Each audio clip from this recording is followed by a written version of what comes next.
All right, folks, let's look at some more long beards. Today we have the 3.5-inch version, the 12 gauge 3.5-inch version of the long beards. We've shot the 3-inch version for the 12 gauge and 20 gauge so far. This particular version has 2 ounces of number 5s in them, and they're moving at 1,200 feet per second. We'll be shooting them out 2 different shotguns, the Remington 870 with the specialty Kicks 665 choke, and the Browning Centauri with the factory full choke. Of course, we'll be shooting them from 30 yards at the life-size turkey targets that we always use. So let's get set up and do a little shooting. All right, so here we have a Remington 870. We have a 3.5-inch chamber, and we're going to use every bit of it today. It's a 12 gauge with a 28-inch barrel. We have our Kick 665 choke. Here we have these 3.5-inch long beards that we're going to be shooting. Let's see how these do on the turkey. The long beards in general, both the 3-inch and the 20 gauge 3-inch have done well. Let's see what these 3.5s do.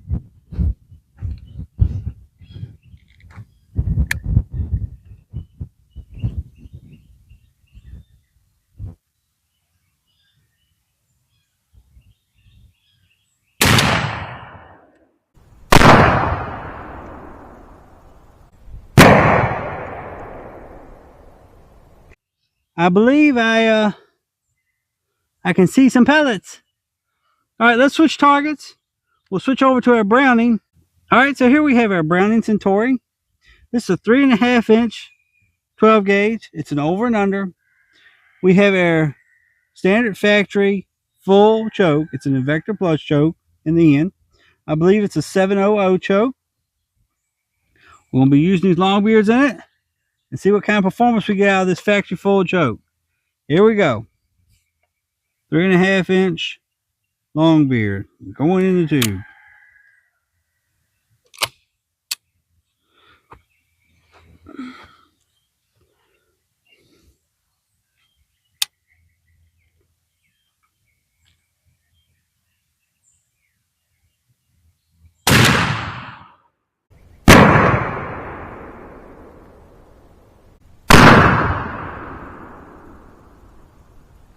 I see some pellets on the turkey.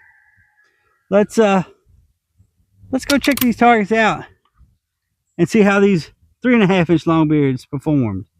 All right, so here we have the targets that we shot with the Winchester long beards. Here's the box. This version of the long beards is the 3.5-inch 12 gauge version. It has 2 ounces of number 5s in them. That means it has about 340 pellets per shell. The Browning just didn't perform. With the factory full 700 choke, we only got about 10% of the load on this turkey. The load just vanished. Maybe it shot to the left. That's kind of what the target's showing here. But truthfully, I don't know where it went to. With the Remington, the 870 with the Kick 665 choke, we did a bit better. We definitely got the turkey, but you can see what happened with this turkey. This turkey actually pulled the shot a little bit. The bulk of the load is here, just behind the turkey. It's a good chance I pulled the shot. I've been shooting turkey loads all day, and that could have been what happened. But we still got plenty of pellets up in this noggin. So, I mean, it's 20% of the load is what it is on the turkey. That's just not the best, but the reason it's not the best is because the pattern is so tight that I actually missed the turkey. But I still got the turkey. But that's what turkey loads do. Now, back over here to the Browning. We shouldn't give up on it just because we can't figure out what happened. We still got this turkey. But it just didn't perform the way it should have. Personally, I like the long beards. I have liked shooting and testing these long beards. I believe I'm going to be using the 3-inch 12 gauge load. Actually, I know I'm going to this year. I've bought extra boxes of these 3-inch 12 gauge loads, and that's what I'll be shooting. So anyway, until next time, y'all stay safe in the turkey woods, and God bless.